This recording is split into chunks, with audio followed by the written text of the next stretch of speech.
Dapat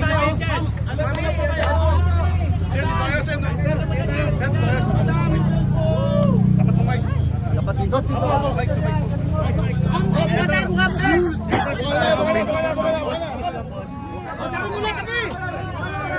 Assalamualaikum.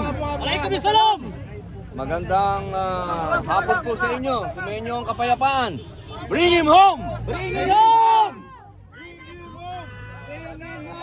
Bring it home! Senator, ano pong mensahe ninyo? Bakit po kayo nandito sa Supreme Court?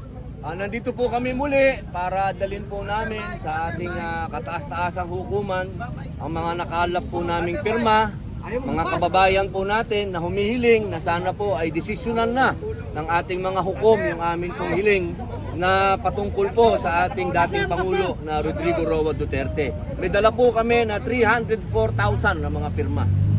Balila na po yung total, bago po ba yan or yan po yung total ngayon? Hindi po, bago po ito. Dito ka, Ilan na po? ito po ang aming tagapagsalita. Yan. Balila na po yung total yung lahat ng nakakalap. Total signatures po na nakanap namin after 4 months is 304,304 signatures. All verifiable, 304,000 strong support to encourage the Supreme Court to decide on the habeas corpus cases filed by the Duterte siblings.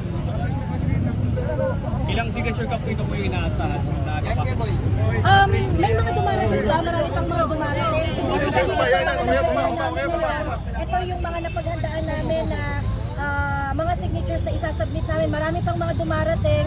Sa darating na mga araw, pag nalipol namin ito, mag-schedule kami ng susunod na submission. Pero sa ngayon, wala pa pong date. Yes. 304,000 is 304,000. And these people came to us nang walang kapalit, walang ayuda, wala kaming maibibigay. Lahat sila lumapit at umaasa, nakikilos na ang Korte Suprema para ipaglaban ng ating soberanya. Mami, we know your full name. Ito po yung maleta. Mabigat talaga. Yan ay maleta ng firma, Hindi po pera to, ha? Boses ng bayan! Boses ng bayan! Ma'am, ano po yung complete name po nila? Joey Cruz po. Joey Cruz. Zoe Cruz. Anong organisasyon po? Wala po kaming organization. All of us are volunteer here. All are pitching in para po sa movement. We receive a standard of public service that remains unmatched. And we believe as an ordinary Filipino, we believe that this is the standard that every Filipino should not should not forget and not accept any standard less than what was set by PRRD.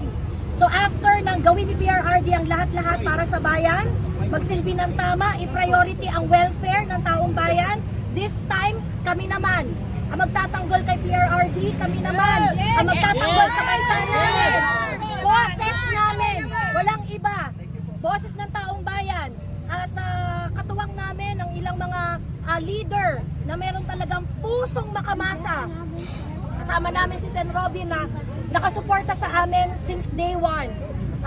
This is our movement of everyone na naniniwala na dapat itama na ang maling nangyayari sa bansa.